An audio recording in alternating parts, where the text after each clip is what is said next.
Ray est réconforté par des camarades alors qu'il est assis affalé près des tombes de ses gardiens. Il a un flashback sur le moment de leur disparition sanglante. Le traumatisme de voir leur corps sans vie allongé devant lui provoque la manifestation de ses pouvoirs de glace latents. Alors qu'il pousse ses cris de douleur, un dôme de glace géant est créé autour d'une vaste zone, et les autres sur le champ de bataille regardent avec admiration. Le dôme disparaît bientôt pour révéler la zone couverte de glace alors que Ray se tient là avec le corps de la femme. Quelque temps passe depuis cet incident et un Ray plus âgé arrive pour son premier jour à l'Arnold Academy of Sorcery. Il est impressionné par la grandeur de l'école et essaie de trouver son chemin vers l'auditorium en utilisant une carte qui lui a été donnée. Il sent soudain une bosse sur son dos et se retourne pour voir Wanda tomber, alors il l'attrape de la manière la plus douce possible avant qu'elle ne touche le sol. Tout en la tenant, il s'excuse, toute la séquence fait rougir la fille et ses amis alors qu'elle suggère poliment qu'il ne s'arrête pas au milieu du chemin comme ça. Ray les avertit qu'il est nouveau à l'école, ce qui les déconcerte car la plupart des premières années se sont déroulées sur le campus quelques jours plus tôt. L'un d'eux révèle que tous les étudiants sauf un emménageraient le jour de la cérémonie d'entrée.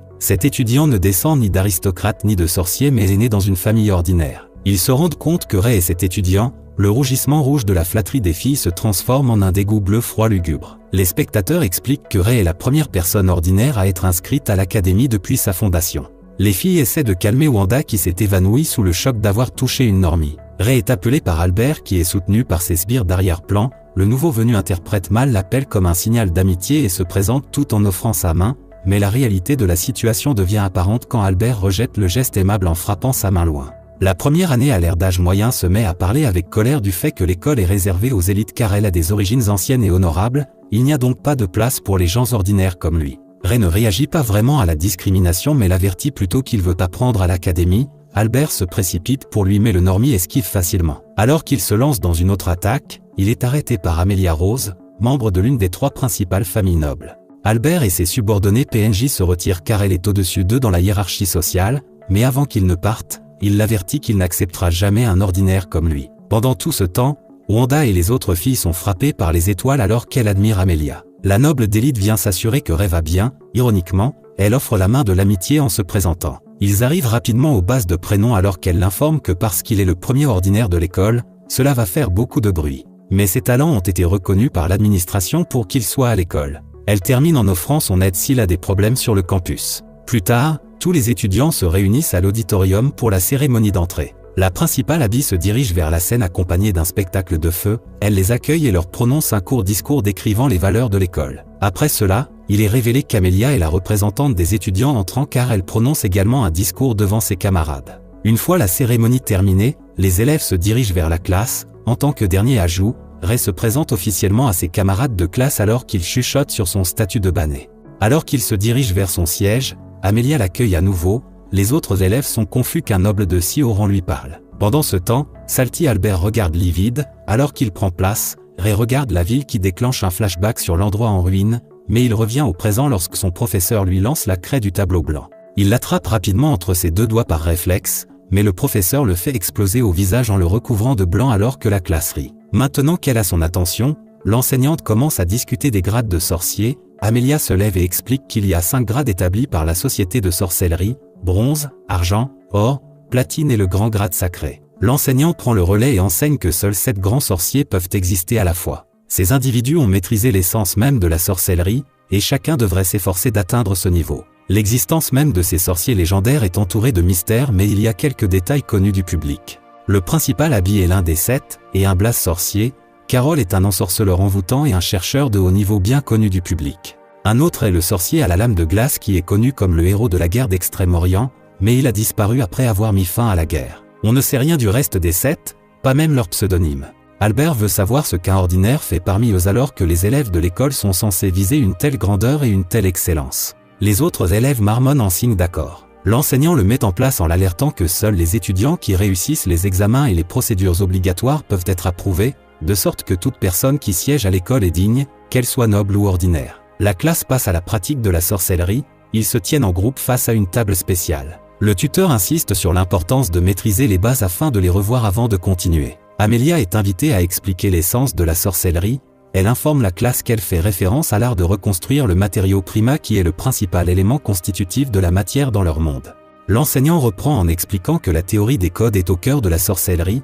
le processus d'encodage et de décodage du matériel Prima leur permet de manipuler le monde qui les entoure pour accomplir des merveilles. Elle le démontre en créant une rose de glace et explique que tout ce qui est créé peut aussi être effacé. La matière peut être séparée en 4 catégories, solide, liquide, gaz et plasma, tout le reste est classé comme un phénomène. Elisa, qui porte toujours sa capuche au fond de la classe, demande si le professeur a utilisé un code antimatériel pour effacer la rose. Elle l'avertit qu'il n'y a pas de sorcier qui utilise un code antimatériel et que la théorie sous-jacente est au niveau du doctorat, qui fait l'objet de recherches par le docteur Ainsworth, donc c'est bien au-dessus de leur grade actuel. L'instructeur leur fait ensuite pratiquer la formation de la rose de glace et, en tant que personne de haute noblesse, Amelia réussit son premier essai, ce qui impressionne tout le monde. En revanche, Ray fait un ice rock qui serait parfait dans une boisson fraîche, les étudiants se moquent de lui et se demandent même s'il a réussi l'examen, mais il ne semble pas du tout phasé. Son manque de talent ne fait que rendre Albert fou de devoir partager une classe avec un ordinaire aussi inutile. Après les cours,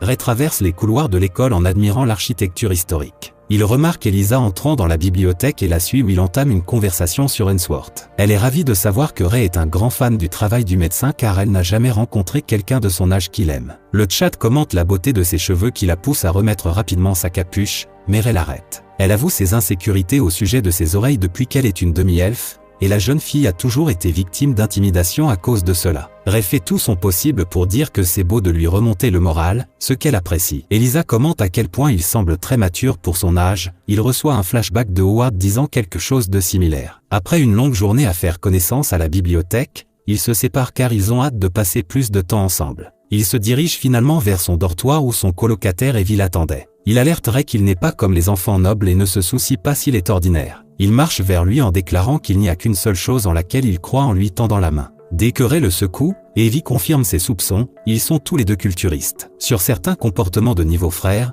ils enlèvent leur haut et reconnaissent le physique de l'autre alors qu'ils l'accueillent officiellement dans la pièce. Tôt le lendemain, Ray fait un jogging matinal et passe devant Rebecca Bradley, une étudiante de 3e année qui s'occupe de fleurs. Il s'arrête et s'excuse immédiatement d'avoir failli la heurter, mais elle ne le prend pas comme un problème. L'aîné est impressionné qu'il fasse de l'exercice si tôt le matin et demande s'il est un nouvel étudiant, Ray confirme et se présente. Il est surpris qu'elle le connaisse déjà à cause de la controverse qui l'entoure. Plus tard, alors qu'il se rend en classe, il alerte Evie de sa première rencontre avec Rebecca. Il informe l'ordinaire que sa famille fait également partie des 3 premières familles nobles. Mais Ray ne sait pas qui sont les 3 grands puisqu'il vient de la campagne. Crié à Naruto, Bleach et One Piece, ce sont les 3 seuls grands dans nos cœurs. Evie explique que les 3 sont la famille Rose, Bradley et Hallgrand. Ils sont aussi puissants que la famille royale avec autant d'influence sur la politique, l'économie et tout le reste du pays. Amelia est la fille aînée de la famille des Roses qui se trouve être la première des 3. Elle a une intégrité sans faille, une haute moralité et des compétences de sorcier de premier ordre. Ray se sépare de son nouvel ami pour aller voir un instructeur, et Evie lui rappelle qu'ils ont de l'escrime pratique en première période donc il ne devrait pas être en retard. Alors qu'il continue en solo, Clarisse se heurte à lui alors qu'il tourne un coin. Étant un gentleman,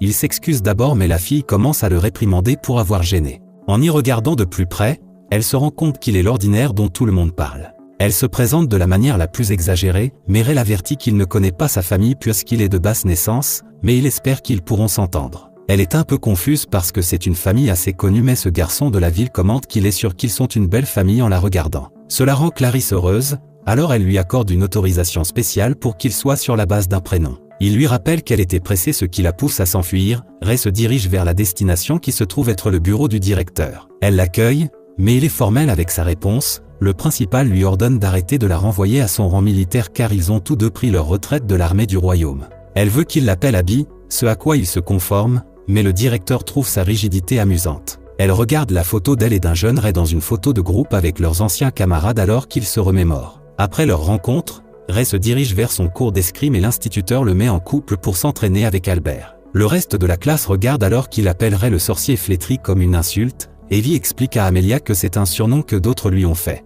Albert veut en profiter pour battre Ray, mais le garçon part facilement son attaque au choc de tout le monde. Le vieil étudiant ne veut pas prendre le manque de respect alors effectue une attaque des stocks, mais Ray l'affronte de front et détruit l'épée d'Albert qui fait taire tout le monde. Abby regarde de loin et est heureuse de voir qu'il profite de la vie étudiante. Tout en se parlant, la principale révèle que Ray est l'un des 7 grands sorciers, en particulier le héros de la guerre d'Extrême-Orient, alias le sorcier Iceblade. Cela met fin à l'épisode.